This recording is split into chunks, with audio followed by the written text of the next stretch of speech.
ஆசிரியர் தேர்வாணையம் நடத்தக்கூடிய முதுகலை ஆசிரியர் தேர்வான பிஜி தேர்வு எக்ஸாமுக்கு நீங்க ப்ரிப்பரேஷன் பண்றீங்க அப்படின்னா உங்களுடைய பாடத்திட்டத்தின் அடிப்படையில் நீங்க ப்ராப்பரா படிக்கும் போதும் நீங்க படிச்சதை டிசிப்ளினா கன்சிஸ்டன்சியா ஒரு டெஸ்ட் ப்ராக்டிஸ் பண்ணும்போதும் வரக்கூடிய தேர்வுல நீங்க தான் வெற்றியாளர். எப்போது வேண்டும்னாலும் பிஜி தேர்வு எக்ஸாமுக்கான அறிவிப்பை டிஆர்பி போர்டு பப்ளிஷ் பண்ண ரெடியா இருக்காங்க. அப்படி பார்க்கும்போது நீங்க படிச்சா மட்டும்தான், படிச்சதை டெஸ்ட் ப்ராக்டிஸ் பண்ணும்போது மட்டும்தான் நீங்க வெற்றி பெற முடியும். ஸோ நம்ம அகாடமி சார்பா பிஜி டெரிபியில் 14 பாடம் இருக்கு. 14 பாடத்துக்குமே கரண்ட் நியூ சிலபஸை பேஸ் பண்ணி அப்டேட்டான material Tamil medium, English medium and test page மட்டுமே ஸ்பெசிஃபிக்காக வந்து கான்டாக்ட் பண்ணுறோம். அதில் நீங்கள் ஜாயின் பண்ணுறீங்க அப்படின்னா உங்களுடைய மதிப்பெண்கள் நல்லா இன்க்ரீஸ் பண்ண முடியும். ஸோ இந்த வீடியோ தொகுப்பில் உங்களுடைய பாடம் MA political science plus B Ed படித்து முடிச்சுட்டு வரக்கூடிய முதுகலை ஆசிரியர் தேர்வுக்கு நீங்கள் அட்டெம்ப்ட் கொடுக்க போகிறீங்க அப்படின்னா நம்ம அகாடமி சார்பாக அரசியல் அறிவியல் அந்த பாடத்துக்கு நீதி பயிற்சி இருக்கு.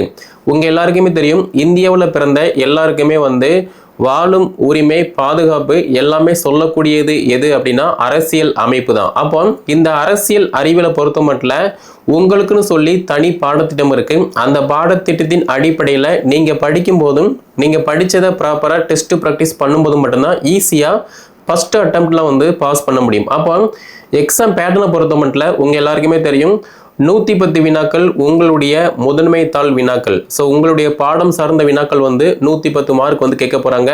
30 வினாக்கள் கல்வி உளவியல், 10 வினாக்கள் பொது அறிவு நடப்பு நிகழ்வுகள். அப்போ இந்த முதன்மை தாளை பொறுத்த மட்டும் 150க்கு நீங்கள் 95, 100, 110 மார்க் ஸ்கோர் பண்ணுறீங்க அப்படின்னா எந்த விதமான பயமும் இல்லாமல், பதட்டமும் இல்லாமல், நம்பிக்கையோட, தைரியத்தோட நீங்கள் அடுத்த கட்டமாக சிவி போவீங்க. அடுத்து அப்பாயின்மெண்ட் ஆர்டர் வாங்கிட்டு ஒரு அரசு மேல்நிலைப் பள்ளியில் அரசியல் அறிவியல் ஆசிரியராக நீங்கள் பணியில் அமர முடியும். அப்போ சிலபஸ் என்ன அப்படின்னு பார்த்தோம்னா, இந்த பொலிட்டிக்கல் சயின்ஸை பொறுத்த மட்டும் நம்ம அகாடமியில் Tamil medium, English medium current new சிலபஸை பேஸ் பண்ணி Tamil medium material PDF format soft copy and online test இருக்கு. இங்கிலீஷ் மீடியத்துக்குமே மெட்டீரியல் ப்ளஸ் டெஸ்ட் பேஜ் இருக்கு. அதில் நீங்கள் ஜாயின் பண்ணிக்கலாம். ஸோ இப்போ நான் சொல்லக்கூடியது பார்த்தீங்கன்னா தமிழ் மீடியத்துக்கு சிலபஸ் என்ன. அப்போ சிலபஸை பொறுத்த மட்டும் ஒரு 10 அலகு இருக்கு. அந்த 10 அலகு என்ன அப்படின்னு பார்த்தோம்னா, யூனிட் 1 அலகு 1ல் வந்து என்ன இருக்குன்னா அரசியல் கோட்பாடு மற்றும் சித்தாந்தம். இந்த அரசியல் கோட்பாடு வந்து என்ன சொல்லுது, இந்த அரசியலின் சித்தாந்தம் என்ன, இதை பற்றி மிக தெளிவாக அலகு 1ல் நல்லா தெளிவாக படிக்கிற மாதிரி இருக்கு.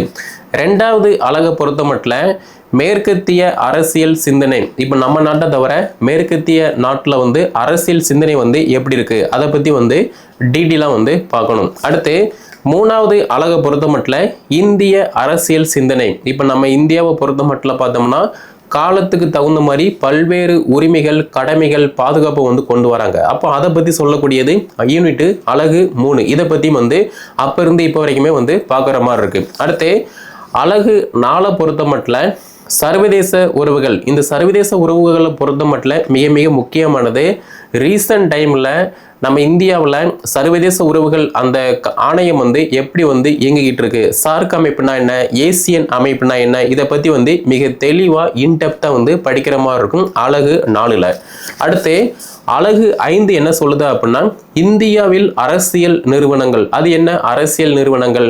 இப்போ ஃபார் எக்ஸாம்பிள் பார்த்தோம் அப்படின்னா நம்ம இந்தியாவை பொறுத்த மட்டும் நிறைய கமிட்டி இருக்கு. அந்த கமிட்டி வந்து என்ன சொல்லுது அப்படின்னா மக்களுக்கு தேவையான பாதுகாப்பு, உரிமைகள், கடமைகள் இதை பற்றி மிக தெளிவாக சொல்லக்கூடியது பார்த்தோம் அப்படின்னா இந்திய அரசியல் நிறுவனங்கள். ஃபார் எக்ஸாம்பிள் பார்த்தோம்னா இப்போ உச்ச நீதிமன்றம் இருக்கு, உயர் நீதிமன்றம் இருக்கு, அதே மாதிரி மனித உரிமைகள் ஆணையம் இருக்கு. அப்போ இது எல்லாமே எதன் அடிப்படையில் வந்து இயங்குது அப்படின்னா அரசியல் அமைப்பு அதன் அடிப்படையில் வந்து இயங்கிட்டு இருக்கு. இப்போ ஒரு மாவட்டத்தில் ஒரு பிரச்சனை அப்படின்னா அந்த மாவட்டத்தில் உள்ள நீதிமன்றத்தை வந்து அணுக முடியும். அந்த நீதிமன்றத்தில் கொடுக்கக்கூடிய தீர்ப்பின் அடிப்படையில் அது ப்ளஸ்ஸாக இருக்கோ மைனஸாக இருக்கோ மேல்முறையீடு பண்ணணும் அப்படின்னா மதுரை கிளை உயர் நீதிமன்றத்தை அணுக முடியும். மதுரை கிளை உயர் நீதிமன்றம் கொடுக்கக்கூடிய தீர்ப்பில் ஏதாவது ப்ளஸ்ஸோ மைனஸாக இருக்குது அப்படின்னா சென்னை உயர் நீதிமன்றத்தை அணுக முடியும். அதே மாதிரி சென்னை உயர்நீதிமன்றம் ஒரு தீர்ப்பு கொடுக்கு, அதை மேல்முறையீடு செய்யணும் அப்படின்னா டெல்லியில் உள்ள உச்ச நீதிமன்றத்தை அணுக முடியும். அப்போ இதை பற்றி சொல்லக்கூடியது இந்த political institution in India. So இந்தியாவில் அரசியல் நிறுவனங்கள் என்ன, அதை பற்றி வந்து மிக தெளிவாக படிக்கிற மாதிரி இருக்கு. அடுத்து அழகு 6 பொறுத்த மட்டும் இந்தியாவில் அரசியல் செயல்முறைகள். இப்போ இந்தியாவில் அரசியல் அமைப்பு வந்து எப்படி செயல்பட்டுக்கிட்டு இருக்கு, செயல்முறைகள் வந்து என்ன, இதை பற்றி வந்து தெளிவாக வந்து படிக்கிற மாதிரி இருக்கும். ஒவ்வொரு ஸ்டேட்லையுமே பார்த்தோம் அப்படின்னா அரசியல் அமைப்பு வந்து எல்லாருக்குமே வந்து காமனாக வந்துருக்கும். பட் அதுலேயுமே பார்த்தோம் அப்படின்னா ப்ளஸ் என்ன மைனஸ் என்ன, செயல்முறைகள் செயல்பாடுகள் வந்து எப்படி இருக்குது, அதை பற்றி அழகு 6ல் மிக தெளிவாக படிக்கணும். அடுத்து அழகு 7ல் என்ன இருக்கு அப்படின்னா பொது நிர்வாகம். அது என்ன பொது நிர்வாகம் அப்படின்னா, இப்போ மனிதர்கள் நம்ம இந்தியாவில் வாழ்ந்துட்டு இருக்கோம், ஹியூமன்ஸ் வந்து நம்ம சர்வே பண்ணிட்டு இருக்கோம். அப்படி இருக்கும்போது எல்லாருமே வந்து அவங்க இஷ்டத்துக்கு இருந்தாங்க அப்படின்னா அது வந்து நல்லா இருக்காது. அப்போ அதில் ஒரு நிர்வாகம் வேணும். ஒரு கிராமம் இருக்கு அப்படின்னா அந்த கிராமத்துக்குன்னு சொல்லி பார்த்தோன்னா ஒரு கட்டுப்பாடு இருக்கும், ஒரு கடமை கண்ணியம் கோட்பாடு இந்த மாதிரி வந்து இருக்கிற மாதிரி இருக்கு. ஒரு மாவட்டம் இருக்கு அப்படின்னா அந்த மாவட்டத்தின் சட்டம் ஒழுங்கை பாதுகாக்கக்கூடிய ஒரு அமைப்பா வந்து மாவட்ட ஆட்சியர், மாவட்ட காவல்துறை கண்காணிப்பாளர், இந்த மாதிரி நிறைய நிர்வாக அமைப்பு இருக்கு. அப்போ அதை பத்தி படிக்கக்கூடியது எது அப்படின்னா இந்த பப்ளிக் அட்மினிஸ்ட்ரேஷன். அழகு 7ல் இதை பத்தி மிக தெளிவா வந்து பார்க்குற மாதிரி இருக்கும். நம்ம படிக்கும்போது ஈஸியா ஒவ்வொரு டாபிக் என்ன அதை பத்தி பார்க்கலாம். அடுத்து அழகு 8 வந்து மிக மிக முக்கியமானது, தமிழ்நாடு அரசும் அரசியலும். இதை பற்றி வந்து இன்டெப்த்தாக ஆழமாக வந்து படிக்கணும். ஃபார் எக்ஸாம்பிள் பார்த்தோம் அப்படின்னா ஏடிஎம்கே எப்படி வந்துச்சு, டிஎம்கே எப்படி வந்துச்சு, பிஜேபி எப்படி வந்துச்சு, இதனுடைய தோற்றம் என்ன, வெற்றி என்ன, பயணங்கள் அப்போ இருந்து இப்போ வரைக்குமே பயணங்கள் என்ன, சித்தாந்தம் கோட்பாடு, இதை பற்றி வந்து மிக தெளிவாக வந்து படிக்கிற மாதிரி இருக்கும். ஸோ யூனிட் அழகு 8 மிக மிக முக்கியமானது. தமிழ்நாடு அரசியலும் அரசும் இது வந்து மிக மிக முக்கியம், இன்டெப்தா வந்து படிக்கணும். அடுத்து அழகு 9 என்ன இருக்கு அப்படின்னா நவீன அரசாங்கம். ஸோ நவீன அரசாங்கத்தை பொறுத்த மட்டும் இப்போ மற்ற நாட்டோட கம்பேர் பண்ணி பார்த்தோம் அப்படின்னா நம்ம நாடு வந்து பெட்டராகவே இருக்கு. ஸோ அப்படி இருக்கு பார்க்கும்போது மற்ற நாட்டில் ஒரு அமைப்பு கொண்டு வராங்க அப்படின்னா அதனுடைய பர்பஸ் என்ன. For example UK, USA, Switzerland, இதில் உள்ள அந்த அரசியல் அமைப்பு கோட்பாடு வந்து எப்படி இருக்கு, அதை நம்ம நாட்டுக்கு கொண்டு வந்தால் எப்படி இருக்கும், அதை பற்றி சொல்லக்கூடியது பார்த்தீங்கன்னா நவீன அரசாங்கம். அடுத்து அழகு 10 என்ன இருக்கு அப்படின்னா இந்தியாவில் பொது கொள்கை மற்றும் நிர்வாகம். ஸோ நம்ம இந்தியாவில் பொது கொள்கை எப்படி இருக்கு, நிர்வாக அமைப்பு வந்து எப்படி இருக்கு, எப்படி காலத்துக்கு தகுந்த மாதிரி வந்து அப்டேட்டை வந்து கொண்டு வராங்க, மக்களின் கடமைகள் என்ன, பாதுகாப்பு உரிமைகள் என்ன, இதை பற்றி வந்து மிக தெளிவாக வந்து பார்க்கணும். அப்போ இந்த அரசியல் அறிவில் அந்த பாடத்தை பொறுத்த மட்டும் இன்ட்ரெஸ்டிங்காக இருக்கும். மற்ற பாடம் மாதிரி இந்த அரசியல் அறிவியல் பாடம் வந்து கிடையாது. எல்லாமே வந்து அரசியல் அமைப்பு, இந்தியாவில் உள்ள அரசியல் அமைப்பு, ஒவ்வொரு மனிதரின் கடமைகள் உரிமைகள் பாதுகாப்பு பற்றி நம்ம வந்து படிக்க போகிறோம்.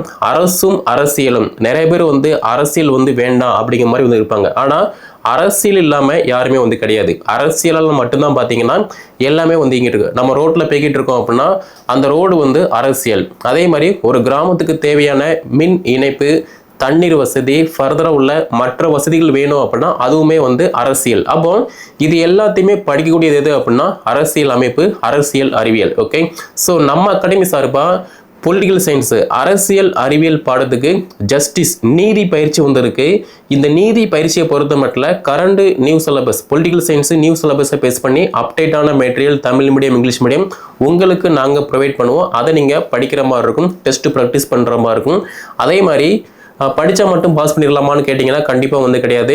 நீங்கள் படித்ததை ப்ராப்பராக டிசிப்ளினாக கன்சிஸ்டன்சியாக நீங்கள் டெஸ்ட் ப்ராக்டிஸ் பண்ணும்போது மட்டும்தான் பாடம் சார்ந்த 110 வினாக்கள் அந்த பாடத்திட்டத்தின் அடிப்படையில் எப்படி கேட்காங்கன்னு சொல்லி உங்களுக்கு தெரிய பாசிபிள் இருக்கும். அதே மாதிரி மேஜரை மட்டும் படித்து அப்பாயின்மெண்ட் ஆர்டர் வாங்கிடலாமான்னு கேட்டிங்கன்னா கண்டிப்பாக வந்து கிடையாது. மேஜர் வந்து பிரைமரி.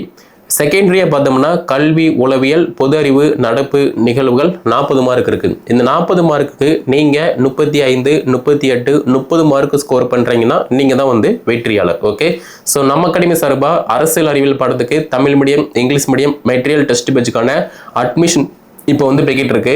ஏற்கனவே நீங்கள் வந்து ஜாயின் பண்ணியிருந்தீங்க அப்படின்னா உங்களுக்கு சிலபஸை பேஸ் பண்ணி அப்டேட்டான material Tamil medium English medium test page வந்து இனி வரக்கூடிய நாட்களில் நீங்கள் இருக்கக்கூடிய பயிற்சி குழுவில் வந்து நாங்கள் பதிவேற்றம் பண்ணுவோம். அதை நீங்கள் வந்து படிக்கிற மாதிரி இருக்கும், பயிற்சி செய்கிற மாதிரி இருக்கும். அதே மாதிரி உங்கள் எல்லாருக்குமே தெரியும் கட்டாய தமிழ் தகுதி தேர்வு மிக மிக முக்கியமானது. நீங்கள் நம்ம அகாடமியில் ஜாயின் பண்ணுறீங்க அப்படின்னா நான் குரூப் 4க்கு படித்தேன், குரூப் 2க்கு படித்தேன், லாஸ்ட் இயர் வந்து நான் பிஜி தெரப்பி அட்டெம்ப்ட் கொடுத்தேன், எனக்கு எல்லாமே தெரியும் அப்படிங்கிற மாதிரிலாம் வந்து அந்த ஹெட் வெயிட்டோட நாங்கள் கொடுக்கக்கூடிய பயிற்சியை நீங்கள் செய்யாமல் வந்திருக்க முடியாது. என்ன பயிற்சி கொடுத்தாலுமே சிலபஸை பேஸ் பண்ணி தான் நாங்கள் வந்து பயிற்சி கொடுப்போம். அந்த பயிற்சியை நீங்கள் செய்யும் போது மட்டும்தான் நீங்கள் வெற்றியாளராக வந்து மாற முடியும். ஏன்னா ஒரு சிலர் வந்து நான் ஸ்கூலில் இத்தனை வருஷமாக ஒர்க் பண்ணுறேன், எனக்கு எல்லாமே தெரியும், நான் தான் எல்லாம் அப்படிங்கிற மாதிரி வந்து தெரிஞ்சது கூட பார்த்தீங்கன்னா டெஸ்ட் ப்ராக்டிஸ் பண்ணாமல் இருப்பாங்க. அவங்களால வந்து எக்ஸாமில் நல்ல மார்க்கு ஸ்கோர் பண்ண முடியாது. அப்படி இருக்கும்போது நீங்கள் யாராக இருந்தாலுமே ஒன்ஸ் நம்ம அகாடமியில் ஜாயின் பண்ணுறீங்க அப்படின்னா சிலபஸை பேஸ் பண்ணி உங்களுக்கு major test, psychology test, current அஃபேர்ஸுக்கு தகுதி தேர்வு, இந்த மாதிரி எல்லா டெஸ்ட்டுமே வந்து கொடுப்போம். அதை நீங்கள் படிக்கிற மாதிரி இருக்கும், டெஸ்ட்டு ப்ராக்டிஸ் பண்ணுற மாதிரி இருக்கும். அவுட் ஆஃப் சிலபஸ் வந்து போக மாட்டோம். சிலபஸில் என்ன இருக்கோ, சிலபஸில் உள்ள யூனிட்டில் உள்ள ஒரு டாப்பிக்கில் இன்டெப்த்தாக வந்து எவ்வளோ ஃபோக்கஸ் பண்ண முடியுமோ அது எல்லாமே வந்து உங்களுக்கு கொடுப்போம். அதை நீங்கள் வந்து ஃபாலோ பண்ணுற மாதிரி இருக்கும். ஓகே, ஸோ இப்போ பொலிட்டிக்கல் சயின்ஸு, ஜஸ்டிஸ், நீதி பயிற்சிக்கான அட்மிஷன் வந்து போய்கிட்டு இருக்கு. கீழே டிஸ்கிரிப்ஷனில் வாட்ஸ்அப் நம்பர், கான்டாக்ட் நம்பர் கொடுத்துருப்பேன். அதை கான்டாக்ட் பண்ணி என்ன டீல் கேட்டு படிக்க ஸ்டார்ட் பண்ணுங்கள். இந்த வீடியோ தொகுப்பை MA political science plus B Ed படிச்சுட்டு இப்போ பிஜி தெரப்பி எக்ஸாமுக்கு அட்டெம்ப்ட் கொடுக்க போகிறாங்க அப்படின்னா அவங்களுக்கு இதை ஷேர் பண்ணுங்கள்.